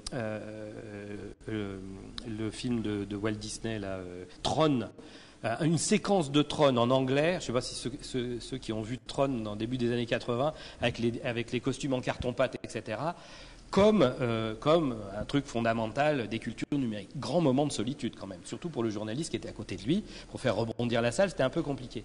Évidemment que si je vous parle de la guerre des étoiles et de la métaphore de la guerre des étoiles, on est dans un autre ensemble. Et ça, la guerre des étoiles, entre autres, ça fait partie de ce qu'on a longtemps considéré comme la culture des informaticiens, la culture geek. Elle a envahi le monde, là. Les gamins parlent comme ça. Enfin, il y a quelque chose avec des inégalités, en fonction qu'ils viennent du jeu, en fonction que... Enfin, ça dépend de tous ces parcours-là. Et cette translittératie-là, elle est très complexe à définir, parce que probablement, elle nous engage, nous, en tant que parents, en tant qu'éducateurs au sens très très large. C'est-à-dire que là, on ne peut pas demander à l'école de faire ça. Et que c'est vraiment un mouvement global de prise en compte des potentialités des technologies par l'ensemble de la société. Et pas je vais favoriser uniquement mes enfants en leur donnant des cours d'informatique, en les faisant bosser le code, etc. Donc c'est une vraie question. Donc la question du code, c'est comment, par qui, sous quelle modalité, à quel âge, etc. Ce sont des questions complexes, mais qui se résolvent. Au MIT, j'étais avec Seymour Papert qui a inventé le langage Logo dans les années 80. On faisait du code avec les gamins, y compris. Le langage Logo, peut-être qu'on peut dire. Alors le langage Logo, c'est le premier langage informatique pour l'éducation. En fait, c'est vraiment le grand pionnier. Et en fait, on faisait du code, c'est-à-dire qu'on faisait avancer un petit schéma ou un petit robot en tapant avance 40, tourne à gauche 90, etc., etc. Et c'était déjà passionnant et c'était déjà du code. Donc c'est pas une question nouvelle, c'est une question qui traverse. Alors, à la base, ce framework devait servir à prendre des notes, il sert à poser des questions. Mais je rappelle que vous pouvez aussi poser des questions en mode manuel. Alors, je ne sais pas s'il y en a une là. Je vais passer un micro. On va passer en traditionnel, là. En digital. Oui, en digital.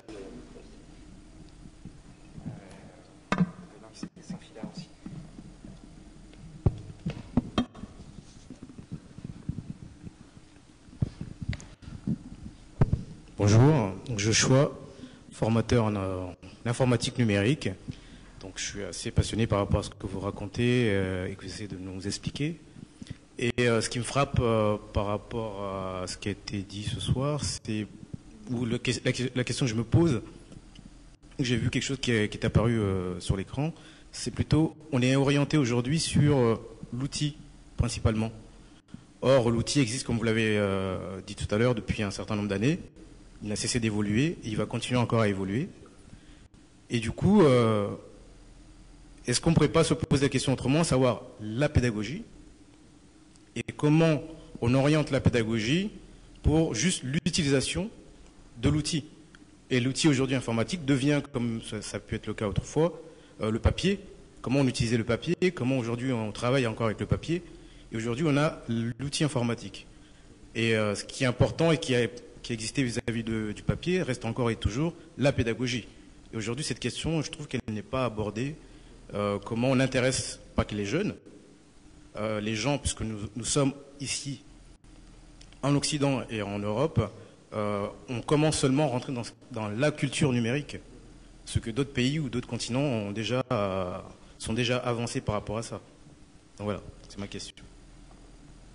Alors c'est le contenu du débat finalement technocentré, anthropocentré, usage, technologie. J'ai l'habitude de prendre ça et j'espère que ça a des effets des effets formateurs, on va dire, sur les différents formateurs TIS et voilà, puisque j'en ai formé quelques-uns ici. Je pense qu'il faut le diable est toujours dans les détails et que ma première diapo c'était le numérique, une question de vocabulaire. Il y a quelqu'un qui m'a inspiré dans un autre registre et dans une vie un peu antérieure, avant que je fasse de l'anthropologie. C'est un monsieur qui s'appelle Vygotsky, qui est en gros le Piaget, enfin le psychologue russe. Alors parce qu'il est russe, il a été beaucoup moins valorisé en Europe occidentale et aux États-Unis que Piaget. Mais il définissait l'espace symbolique dans lequel on peut travailler comme zone proximale de développement. Alors ça veut dire quoi? Ça veut dire que globalement, un individu, il est tout droit. Pour apprendre, il doit se mettre en mouvement. Physiquement, physiquement, se mettre en mouvement, c'est se déplacer vers l'avant. Si on n'a pas le pied qui reprend, on tombe. La zone proximale de développement, c'est la zone dans laquelle on est suffisamment rassuré pour commencer à se mettre en mouvement, en espérant récupérer du savoir, de l'information, de l'apprentissage, soutenu si possible par un pédagogue ou un enseignant pour passer dans un mouvement d'apprentissage permanent. C'est exactement là que se situe la problématique entre outils, comme vous le dites, et pédagogie. Un des successeurs français de Vygotsky, qui s'appelle Pierre Rabardel, lui, il parle de genèse instrumentale. Il ne parle pas d'outils, il parle d'instruments. Et il a bien raison de parler d'instruments. Pourquoi? Parce que, alors lui, il rajoute des connaissances cognitives là-dessus. Il dit finalement, un instrument, c'est composé de deux choses. C'est composé d'un artefact. Alors, ce qui, à mon avis, dans votre vocabulaire, correspond à l'outil. La machine, la bestiole, quoi, enfin le dur, hein, pour reprendre hard, voilà, l'outil, mais aussi une autre composante qui est une composante que moi je qualifie de symbolique et que lui traduit en termes cognitifs, qui s'appelle les schèmes. Qu'est-ce que c'est que les schèmes? Ce sont nos représentations sur l'outil. Ça veut dire quoi? Vous devez vous rappeler, ça a pas mal circulé, ces histoires sur les civilisations avec table ou les civilisations sans table, qui sont dues strictement et uniquement au moment du repas. C'est-à-dire qu'on a mis des tables en place dans certaines civilisations où on ne les a pas mis ailleurs, parce que l'espace symbolique de la table, c'était le repas. Là, l'espace symbolique des technologies, il est infini. C'est bien ça, enfin, c'est quelque chose de très compliqué, hein, il faut le reconnaître. J'essaye de vous donner des outils pour penser ça, mais il n'y a pas de solution toute faite, tout est adaptation pédagogique justement à chaque situation. Mais quand on commence à regarder l'outil comme un instrument composé de schèmes, on se dit effectivement, alors les schèmes c'est quoi? C'est les schèmes d'utilisation finalement. Les projections que nous allons avoir sur la machine qui vont nous permettre, je vous ai raconté de mes jeunes apprentis boulangers, s'ils ont ce regard-là sur les technologies, pour leur faire du français en ENT, ça va pas être facile. C'est beaucoup plus facile pour les lycéens du centre-ville qui ont d'autres regards et plusieurs représentations en fait. On est plutôt dans une palette de représentations qui leur permet de saisir cet outil tel qu'on leur propose. Vous voyez qu'on rentre là dans quelque chose de plus subtil, qui est lié à la pédagogie, qui est lié aux usages, qui est lié aux environnements, et surtout ça nous recentre. Je ne sais pas si vous vous rappelez le vieux slogan de Mérieux qui a été beaucoup décrit. L'élève au centre du système éducatif, l'apprenant au centre du système de formation. Je vous dis, je reviens du Canada là. C'est pas du tout dépassé pour nos amis canadiens et québécois. Hein. C'est-à-dire que leur réflexion, c'est l'étudiant au centre, l'apprenant au centre, l'élève au centre, etc. À partir de ce moment-là, on commence à réfléchir les caractéristiques de l'élève. C'est pas pareil, ou de l'apprenant. C'est pas pareil quand c'est des gamins en quartier, stigmatisés, migrants, allophones, etc., que quand c'est la petite fille de Michel Serres. Décidément, ce soir, je l'égratigne vraiment beaucoup. Voilà. Et à partir de ce moment-là, on rentre dans ce qui fait la beauté, à mon avis, de la pédagogie, comme un art, c'est-à-dire on rentre dans une analyse, dans une tentative de compréhension de l'autre et du groupe qui va vous faire faire des actions pédagogiques instrumentées. Alors là, il n'y a pas de raison. On peut mobiliser les technos, mais quand c'est fait comme ça, c'est quand même beaucoup plus efficace que de le faire à l'envers, c'est-à-dire que vous rentrez dans une salle informatique ou avec des tablettes ou avec des smartphones et vous faites rentrer, on va dire, au chausse-pied les enfants, les adolescents, les adultes que vous avez. Et là, évidemment, il n'y a pas de place pour la pédagogie, ou si peu. Moi, j'appelle ça de la pédagogie de secours. C'est-à-dire que globalement, quand l'environnement technologique est trop contraignant, on se retrouve à compenser humainement les manques de la technologie. Sauf qu'ils sont pas venus là pour faire ça. Ils sont venus là pour apprendre quelque chose. Enfin bon, la mission, logiquement, c'est pas ça. Donc voilà. Et ça, c'est le débat. Enfin, c'est-à-dire que c'est là-dessus qu'on doit continuer à débattre, à avancer, etc. Alors, il y a quelqu'un qui demande de l'aide et puis ça donnait lieu à un échange. Alors, on peut peut-être lever l'anonymat parce que je sais pas. Vous avez peut-être besoin d'aide pour l'orthographe de Vygotsky, c'est ça? Alors, c'est bien écrit. Je sais pas si c'est ça. Mais... Bonne question. Je mélange toujours aussi le Y et le I. Donc, bon, ça restera anonyme. Ça restera, voilà. Est-ce qu'il y a une autre question? Peut-être. Non.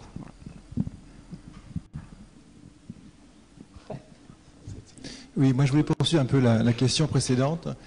Est-ce qu'on ne va pas assister quand même à une transformation quand même de l'apprentissage, à une évolution très importante, et là on parle d'instruments, est-ce que finalement on ne va pas remplacer le pédagogue? Alors, si je dis ça pourquoi je dis ça? Parce que je suis dans une grande entreprise d'informatique, et moi je suis personnellement, je gère une équipe de 200 ingénieurs d'informaticiens, qui sont donc plutôt des jeunes évidemment, et je suis impressionné par leur capacité d'auto-apprentissage, donc leur capacité, on va dire, à aller se former vraiment sur tout un tas de sites, avec un tas de modules d'auto-formation.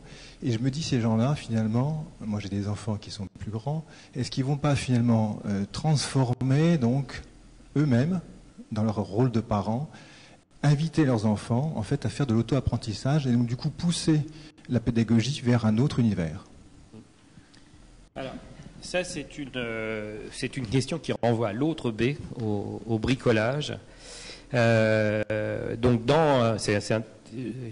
j'avais discuté avec François, je dis, je les mets en planche ou je les mets pas en planche. En fait, c'est toujours plus intéressant de les avoir en illustration.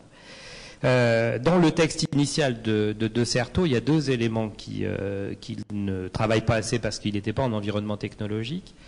C'est finalement quelle activité précise, il y a eu beaucoup de théories de l'activité qui nous permettent d'étayer ça depuis, quelle activité spécifique on a quand on fait de l'apprentissage avec ces technologies-là. Moi, je le qualifie, alors ça renvoie au texte de Lévi-Strauss, la pensée sauvage, je le qualifie de bricolage. Au sens vraiment noble du terme, Lévi-Strauss nous rappelle que nous sommes issus des bricoleurs, le chasseur-cueilleur, qui va finir, on va dire, la préhistoire pour nous faire rentrer dans l'histoire. Il bricole son environnement. Il sait très bien qu'il ne faut pas manger tel baie parce que son père l'a appris avant, quelquefois à son grand dame, etc. Donc, il maîtrise son environnement. Et dès qu'il s'agit de pédagogie et d'apprentissage, on rentre dans des processus de bricolage. Pourquoi? Parce que nous sommes dans des environnements technologiques qui finalement sont relativement fermés. C'est-à-dire quand on prend un groupe de formation, quand on prend une classe, si les machines s'arrêtent, certes on peut éteindre la machine, mais on ne peut pas éteindre des gamins. Et donc, il y a un moment donné où les bugs de la machine renvoient à la pédagogie. Donc, vraiment, cette question de relégitimer l'art de la médiation que peut être la pédagogie lorsqu'il s'agit de bricoler dans un environnement, ce que font parfaitement, je vous donne un autre exemple, les didacticiens de la chimie. Ça fait des années qu'on enseigne la chimie avec plein de machines. On n'a pas attendu l'éthique. Et enseigner la chimie sans faire de mort, c'est un sacré sujet quand même. Voilà. Et donc nos collègues qui font de la didactique de la chimie, depuis des années, savent faire ça. C'est-à-dire qu'en gros, ils ne sont pas là pour tout apprendre aux jeunes, mais bien être dans les situations de médiation qui vont leur donner les bons gestes, les bonnes manips, etc., etc. Le corollaire de ce que je viens de raconter, c'est qu'il faut faire très attention à ne pas calquer les modèles pédagogiques qui se développent dans certains groupes sociaux sur l'ensemble des groupes sociaux. Et quand je parle du bricolage, je le mets en face de l'ingénierie et de l'ingénieur et du poids dans ces 30 dernières années des ingénieurs particulièrement informatiques sur ces questions-là. Le numérique nous fait rentrer dans autre chose, il est sociétal, il est devenu historique, etc. J'ai des tas de potes informaticiens, voilà, ça fait partie de mon parcours et finalement, je pense que je me suis quand je suis revenu il y a bien des années du MIT, j'étais aussi technocentré. C'est-à-dire qu'il faut un contexte critique autour de soi pour arriver à se dépasser.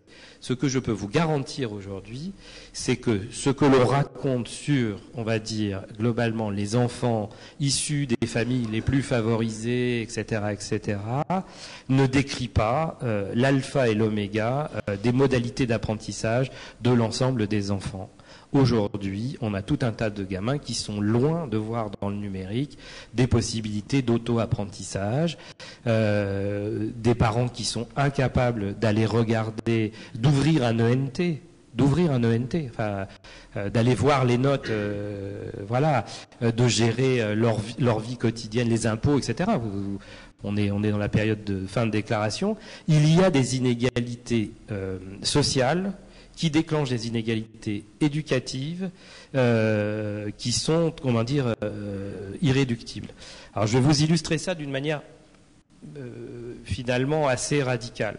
Quand on a fait l'étude là sur les collégiens, on s'est rendu compte qu'en milieu périurbain, il y avait systématiquement ça doit être pareil pour Nantes que pour Rennes, que pour Bordeaux et pour Caen, des quartiers des anciens quartiers populaires qui avaient été investis par les classes moyennes, voire supérieures. Vous savez, les cités pavillonnaires. Vu le prix de l'immobilier dans les villes, c'est normal qu'on rencontre là des 4 sup, etc., etc.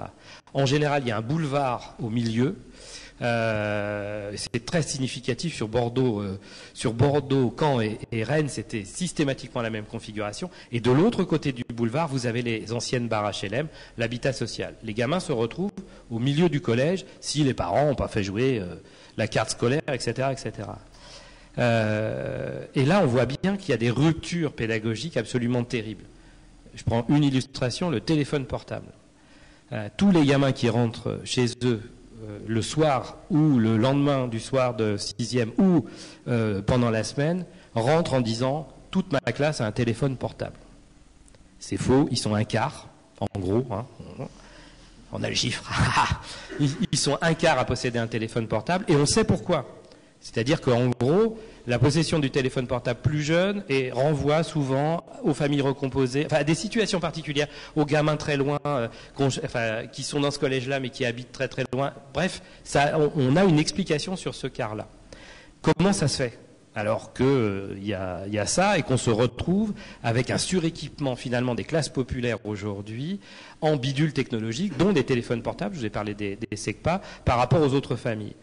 C'est la socialisation parentale autour de l'école qui joue. C'est-à-dire que globalement, d'un côté, dans les classes populaires, on ne parle pas de ce qui se passe à l'école, on ne participe pas au conseil d'école, on ne fréquente pas le conseil de classe, on a du mal à aller faire les activités, alors que de l'autre côté, du côté pavillonnaire, on a accompagné les enfants tout petits à la maternelle, on s'est fait des amis, on est représentant de parents d'élèves, on discute sans trop de difficultés avec les enseignants, et puis quand les gamins rentrent à la maison en disant « il y a un téléphone portable », on va appeler le copain ou la copine en disant « mais il a un téléphone portable ton fils ».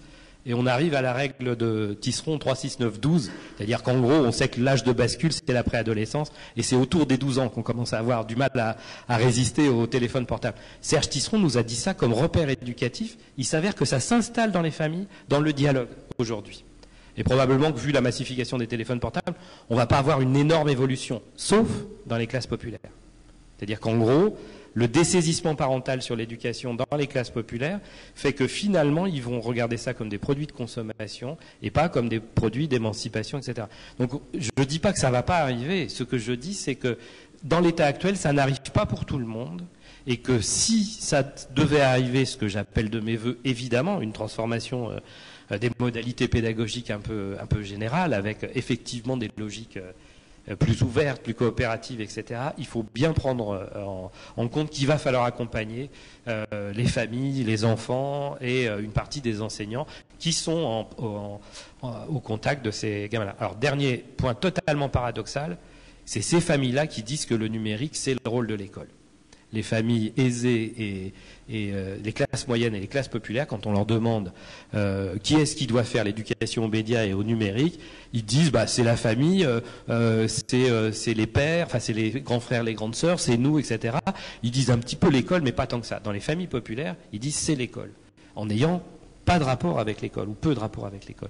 Alors attention, on a aussi les grandes migrations qui arrivent, les sphères culturelles. Quand vous parliez des pays, des différences entre les pays, ça commence à être compliqué. Enfin, il y a des situations qui se complexifient de plus en plus.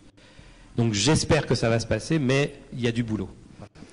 Je me tourne vers les organisateurs. Jusqu'à quel point d'être discipliné avec l'horaire ou on a de la marge? Il y a une question là, puis il y en a plein ici aussi. Bonsoir, Sylvie Caillin.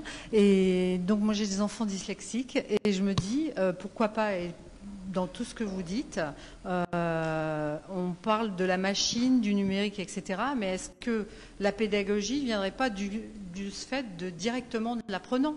Puisque vous dites que l'émigration, la pluralité des richesses de chacun ne viendrait pas apporter des choses à l'apprenant et évoluer comme un système Montessori où chacun, justement, dans un environnement collaboratif, viendrait réaliser un acte ou un projet ensemble et du coup s'enrichir des apprenants ensemble. Le constat d'une trentaine d'années d'exploration de tout ça, c'est qu'il n'y a pas finalement de processus d'appropriation des technologies dans l'éducation qui ne soit pas en parallèle avec un parcours de militant pédagogique. C'est-à-dire que ce que je suis en train de vous raconter, c'est que de toute façon, l'innovation technologique, moi j'ai la métaphore des sauterelles. C'est-à-dire qu'en gros, on arrive sur des sujets, alors les tablettes pour l'Internet contre la dyslexie, l'Internet pour intégrer les migrants, le code pour sauver les gamins des quartiers et pour lutter contre le décrochage scolaire.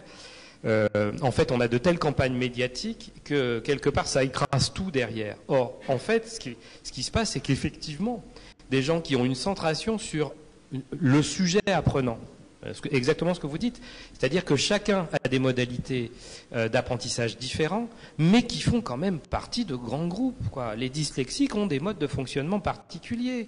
Moi, j'ai bossé avec des psychotiques et des autistes sur des questions numériques. Je faisais absolument pas la même chose que ce qu'on peut faire dans une classe ou dans un amphi avec des étudiants. Enfin, soyons sérieux, quoi. Il y a un moment donné, les apprenants ne sont pas tous une espèce d'apprenant théorique qui serait face à une machine, on va dire, unique et voilà.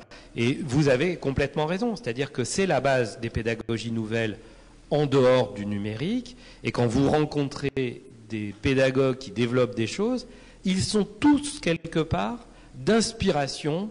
Alors, on appelait ça les nouvelles pédagogies avant, elles ont 50 ans, soyons sérieux. Montessori, ça doit être 80, et voilà. Mais ça sous-entend, et ça je suis vraiment formel là-dessus, ce n'est pas instrumental.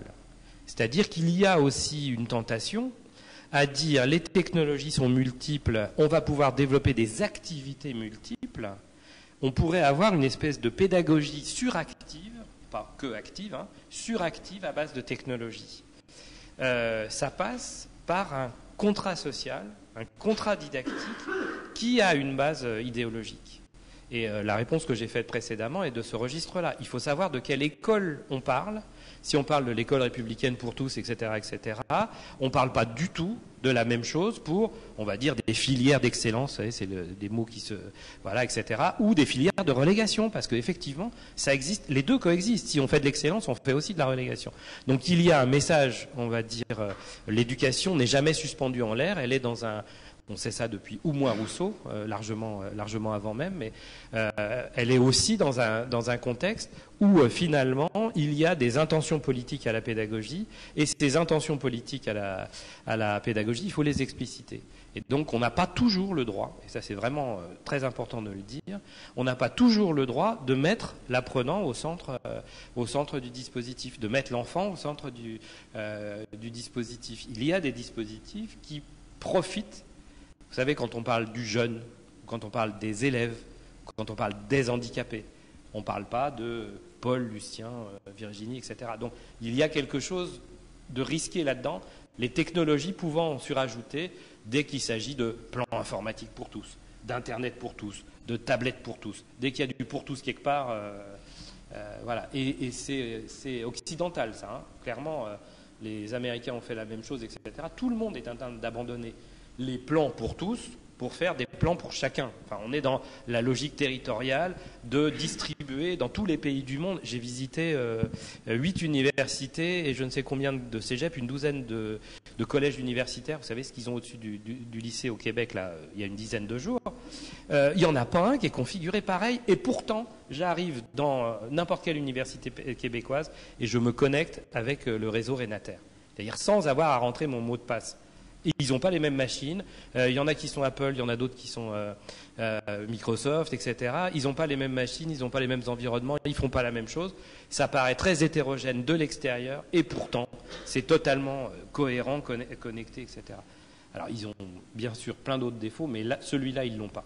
Et ça, c'est quelque chose qui est vraiment compliqué chez nous. Une autre question dans la salle ?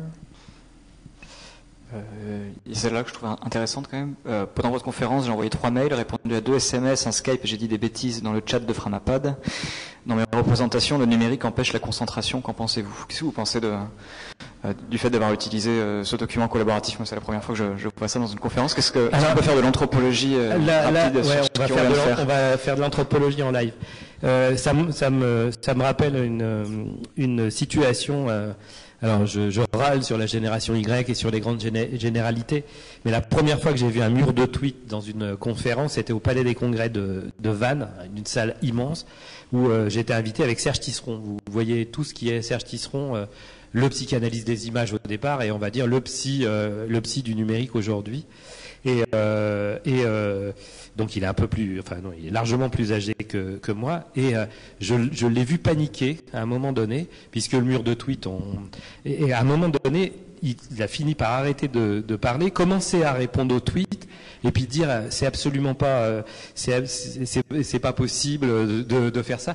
Et bref, il a demandé à ce qu'on arrête le mur de tweets et qu'il fasse sa conférence. Donc pour répondre à ça, il y a des formes de communication clairement qui sont perturbées par les technologies. Et que ces formes de communication, par le bombardement, hein, on est là-dedans, et que, alors ça renvoie à votre question en fait. On peut la reformuler comme ça.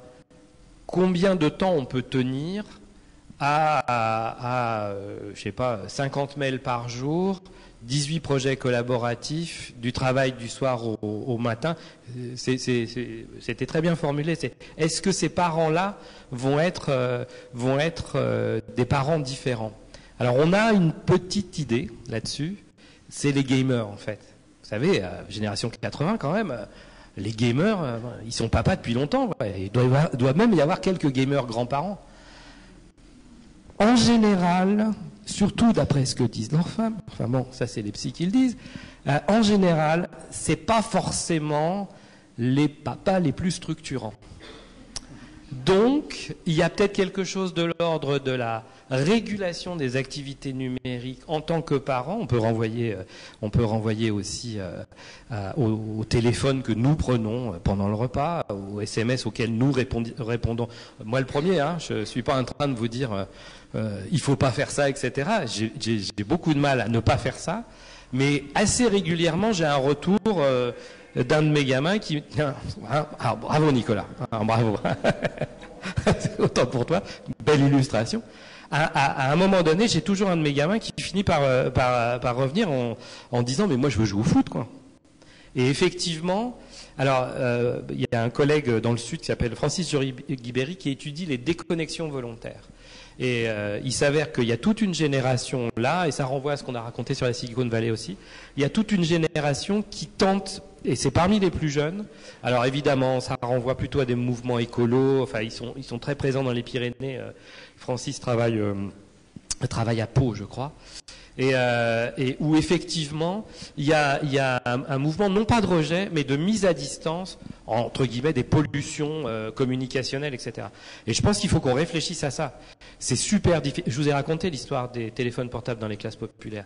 Comment on résiste à l'achat du téléphone portable si préalablement on n'a pas résisté à l'achat de la dernière console de jeu au Noël précédent, si depuis des années et des années on est infoutu capable d'éteindre la télé. Enfin, voilà. On est dans des contextes où finalement les postures parentales vont générer des apprenants institutionnels. Quand je dis apprenants institutionnels, c'est-à-dire des jeunes qui arrivent à l'école, des étudiants qui arrivent dans les centres de formation, voire des jeunes adultes après, qui ont quand même une socialisation éducative primaire spécifique. Et effectivement, moi, mes premiers amphis, je suis à Rennes 2 depuis 97. Évidemment, il n'y avait pas un ordi dans les amphis. Aujourd'hui, il y a des ordis partout. Il s'avère que je suis terrible, en fait. Je viens de me rendre compte qu'il faudrait que j'arrête de faire observer tout par tous mes étudiants. Donc, je mets des faux étudiants dans mes propres amphis. C'est vraiment tordu, et en mettant des faux étudiants dans mes propres amphis, je me rends compte que, du point de vue de l'enseignant, ils ont tous les écrans. Donc, ils doivent faire des choses. Du point de vue de chaque étudiant, ils font tous un truc différent. Vraiment tous un truc différent. Et vous en avez autant qui sont complètement concentrés sur ce que vous racontez, qui sont même pénibles. Vous avez raconté ça, mais j'ai vu sur machin que, j'ai vu dans Wikipédia que, etc., etc. Et puis plein d'autres qui sont sur Facebook, voire certains qui, dans le fond, regardent des séries télé, quand même. On en est là. Donc vous voyez bien, la présence de la machine ne décrit pas la richesse des usages et les capitaux sociaux et culturels qu'il y a derrière. Peut-être prendre une dernière question, c'est l'envers. Là. Le numérique peut avoir un impact sur le comment apprendre, mais l'impact sur les compétences à apprendre, est-ce que c'est pas le plus important, ça, l'impact sur les compétences, celles qui ne seront pas remplacées par la machine? Oui, clairement. Clairement. C'est-à-dire que s'il y a une machine à apprendre, avec ces processus de braconnage, c'est-à-dire que globalement, on va apprendre petit à petit à se méfier d'un certain nombre de normes et petit à petit à se rendre compte que le dernier smartphone qu'on nous vend, peut-être que toutes les fonctions, je sais pas, la dictée, la synthèse vocale, elle est vendue depuis une dizaine d'années, elle est quand même pas tout à fait encore au point, etc., etc. Apprendre de la distance avec ses offres commerciales, ça c'est déjà apprendre son environnement. C'est un vrai bricolage, ça. Et donc braconnage, le dernier concept c'est butinage, c'est-à-dire toute la dimension créative qui ne s'est jamais laissé porter, on va dire en gros par sérendipité, par navigation, à aller chercher d'autres choses sur Internet. Il y a une puissance poétique et créative sur l'Internet en particulier, qui est immense. Maintenant, il faut pouvoir y accéder. Voilà. Et je pense qu'effectivement, ce sont des environnements pour apprendre à apprendre comme on n'en a jamais eu avant. Ça, c'est bien clair. Mais voilà, il faut pouvoir y accéder, et c'est pas parce que quelques-uns d'entre nous, parmi les plus jeunes, y accèdent automatiquement qu'il faut imaginer que les autres le feront sans aide et sans pédagogie. Donc, le vieux fantasme de la disparition des enseignants.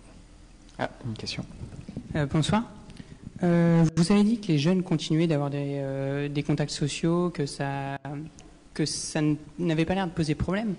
Mais est-ce qu'en intégrant trop le numérique, le trop, ça peut même être assez peu, on risque pas de perdre des connaissances, on risque pas de remplacer certaines connaissances et de les perdre. Notamment, il y a des écoles dans lesquelles on n'apprend plus à écrire, on apprend à taper. Et à mon sens, c'est là, je pense que tout le monde sera d'accord pour dire que c'est vraiment une connaissance qu'il ne faut pas perdre. Absolument. Mais il y en a beaucoup qu'on ne voit pas forcément et qui se perdent. Enfin, je voulais savoir si ça pouvait pas poser un problème. Si ça pose un problème, mais on tourne toujours autour de la même question. C'est-à-dire que globalement, comment je vais vous décrire ça ? Ce qui peut se provoquer comme ça, c'est une espèce de numérique, entre guillemets, totalitaire et imposé. La vision, vous savez, les cultures numériques sont sur un axe mythologique entre émancipation, le village planétaire, la libération par les technos, voilà, et de l'autre côté, aliénation, le 84 d'Orwell. Oui, les technologies peuvent asservir, les technologies ont déjà servi à asservir des peuples, à maîtriser des communications, à rendre, à ne pas donner accès à l'éducation, particulièrement à des fondamentaux. Alors les technologies pré-numériques, hein, pour le numérique aujourd'hui, on n'a pas d'exemple vraiment concret. Mais effectivement, ça pose ces questions-là, et ces questions-là sont plutôt des questions finalement de dispositifs, des questions politiques, des questions de plans. Hein. Je vous donne juste un exemple. Mon premier doctorant était, le premier doctorant qui est soutenu était burkinabé. Il a d'abord constaté que le grand plan de Bill Gates de distribution des ordinateurs, alors on est il y a 5-6 ans maintenant, le grand plan de Bill Gates de reconditionnement et distribution des ordinateurs au Burkina Faso était accompagné quand même de la vente au gouvernement de la licence Microsoft. Qu'il livrait des ordinateurs non tropicalisés, ce qui au Burkina Faso donne à peu près une durée de vie pour ces ordinateurs de 2 mois grand maximum. C'est assez sympa. Mais en même temps, il a découvert alors une classe primaire au Burkina Faso, vous tenez bien, une classe primaire de CP, c'est 170 élèves en moyenne, dont certains font 30 km à pied pour être... voilà. Il a découvert, mais vraiment découvert, il est burkinabé d'origine, mais il est de Ouaga, c'est déjà, on va dire, un citadin, etc., études supérieures, thèses, etc., bon, voilà. Il a découvert des enseignants qui utilisaient un groupe électrogène, un vidéoprojecteur, une sono, la même sono qui sert à faire le bal le samedi, pour projeter quoi ? L'apprentissage de l'écriture. Donc, les technologies sont un puissant support des apprentissages fondamentaux quand elles sont pensées pour le faire. Si on n'y pense pas, on risque effectivement de déraper et de rentrer dans quelque chose qui doit quand même beaucoup nous interroger. C'est-à-dire qu'aujourd'hui, ceux qui ont les collégiens qui ont de la distance sur les informations qui sont sur Internet, d'après les 2-3 études européennes sur les médias qui circulent aujourd'hui, sont entre 25 et 30%. Donc ce que tu dis est vraiment important. C'est-à-dire qu'il y a 70% des collégiens qui prennent ce qui est affiché sur l'écran pour argent comptant. Alors comme ils ne naviguent pas forcément beaucoup, c'est rattrapable, mais quand ils vont commencer à naviguer beaucoup, ça va devenir très compliqué. Donc effectivement, il y a des risques qui sont liés aux politiques éducatives. On n'est pas dans le risque individuel, on est dans le risque collectif. On voit aussi beaucoup dans le numérique, et souvent à raison, dans notre secteur, par exemple celui de la mécanisation, du remplacement, enfin une sorte de front de modernisation qui va vers le low cost dans les gares où on remplace les agents de la SNCF, les caisses automatiques. Est-ce que dans l'école il y a aussi ça, cette tendance-là qu'il faut surveiller, à faire avec moins cher et en fait à faire moins bien? Est-ce qu'il n'y aura pas des nouvelles formes d'inégalité qui peuvent se jouer avec le numérique? Alors ça c'est la métaphore des sauterelles que j'ai utilisé tout à l'heure. Quand la canne, je vais vous donner une illustration. C'est ce que Bernard Stiegler appelle le smart power. comme Smart City. En fait, Smart aux États-Unis, ça renvoie à ce mélange d'intelligence et de technologie. Il ne faut pas le traduire uniquement. Nous, on traduit Smart Power par ville intelligente. C'est pas tout à fait ça. C'est quelque chose de très techno-imaginaire, clairement. Et donc, je vous donne une illustration. J'ai envoyé mes espions, que ferais-je sans eux, étudiants sur la Khan Academy quand elle a démarré. Et tout le monde nous a vendu. Alors la Khan Academy, vous savez tous ce que c'est, le MOOC, le cours massivement ouvert, commercial, le plus gros du monde aujourd'hui, qui offre tout un tas de services gratuits et ensuite des services payants quand on rentre dans un certain nombre de certifications. Et on nous le vend systématiquement par les mathématiques. Ça rejoint ce que tu disais tout de suite, c'est-à-dire que finalement, les mathématiques, ce que je pense absolument pas, mais pourrait être présenté dans une représentation un peu commune, comme une matière froide, où il n'y a pas de débat. 1 + 1 = 2, bien que, avec les taux d'intérêt d'aujourd'hui, c'est bon. Mais, voyez, on peut imaginer, donc c'est plutôt vendu comme ça, de belles expériences en chimie, de belles expériences. Voilà. Alors, comme j'ai l'esprit tordu, vous en êtes rendu compte, j'ai préféré les faire explorer les humanités. Alors, les lettres, la civilisation, etc. La plus belle illustration, je l'ai dans un PowerPoint, c'est le cours de l'histoire de Rome. Enfin, il y en a plein d'autres, mais c'est celle que je préfère. Le cours de l'histoire de Rome, à 2 minutes 37 d'introduction sur le cours de l'histoire de Rome, vous avez Charlton Heston dans Bénure et vous avez 5 minutes de Bénure. En termes, comment dire, de validation historique de l'histoire de Rome, c'est quand même un petit peu particulier. J'ai montré ça à mes collègues historiens qui évidemment ont dit alors que je vous signale quand même qu'il y a des contenus vidéo, particulièrement la BBC qui s'est fait une spécialité. On a une production à Rennes sur les Bretons et leur histoire, la mer, etc., sur des choses très celtes et très locales. Il y a une production scientifique dans ces domaines-là qui est extraordinaire. Sauf que on va choisir Charlton Heston. Vous voyez bien que derrière, il y a autre chose, c'est ce qu'on appelle la disneyisation du monde et la disneyisation du savoir. On n'a plus besoin de lire si on est l'histoire de Rome en vidéo avec Charlton Heston. Sauf que Charlton Heston, c'est pas du tout Bénure. C'est autre chose.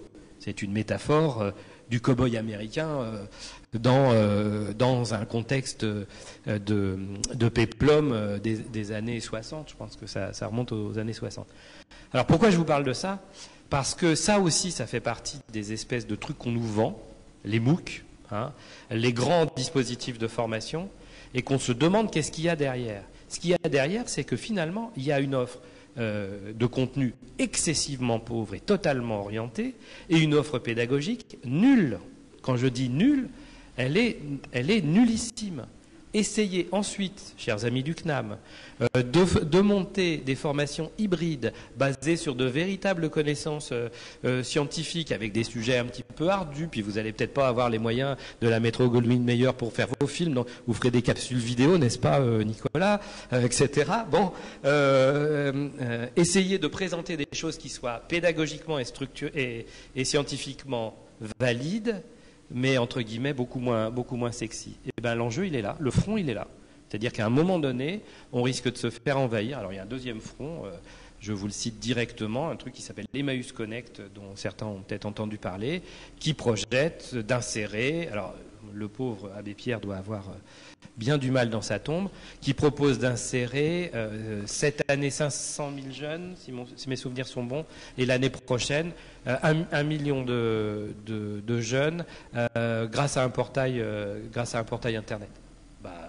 Bien sûr. Comment dire, comment disqualifier tous les travailleurs sociaux, toutes les entreprises d'insertion, tout le boulot qui est fait dans les quartiers, etc., en offrant ce genre de services, sauf que évidemment que ça ne se passera pas. Évidemment que ça n'existe pas. Enfin, voilà. Donc, vous voyez, on est quand même sur cette ligne de front-là, et voilà, c'était important de la décrire. Clairement, le champ de l'éducation dans les prospectives nord-américaines, c'est le champ de dérégulation et de profit le plus important de ces prochaines années, d'après eux. Bon, on a un boulot à faire. On a eu bricolage, braconnage, butinage. Voilà, je suis assez content. On a eu les 3 B. On a eu les 3 B. Merci beaucoup, Pascal Plantard. Vous êtes trop fort. C'était sympa.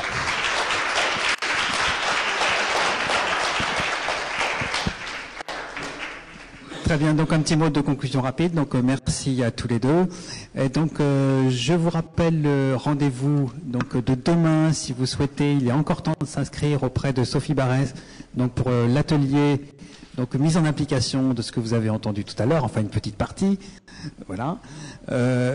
Donc demain après-midi à l'Université permanente de Nantes. Et puis un autre rendez-vous, donc ce sera le dernier de la saison 3 de ce cycle Le Goût de l'avenir. Donc c'est le 21 juin, ce sera au lieu unique. Donc le 21 juin, c'est une date évidemment symbolique. Donc la médiation sera fondée sur la musique, évidemment. Voilà. Et donc on sera sur un thème de l'apprentissage par l'erreur. Voilà. Pourquoi se tromper? Comment on en fait tout son profit. Voilà, merci d'être venu ce soir. Demander, Pascal Plantard, si vous avez des conseils à donner sur ces sujets-là, de sites internet intéressants, choses comme ça. Vous aviez une slide biblio, je sais plus si on l'a mis. Je vais vous laisser le PowerPoint. Et il y a tout un tas de publications et des liens sur, on va dire globalement, les ressources documentaires en Bretagne et en Pays de Loire. J'ai peut-être mis le Crène, je ne sais plus. Mais bon, on publie beaucoup en ce moment sur ces sujets, et je pense qu'il y a le réveil d'une certaine pensée critique. Donc ça, c'est plutôt vivifiant. Merci. Merci.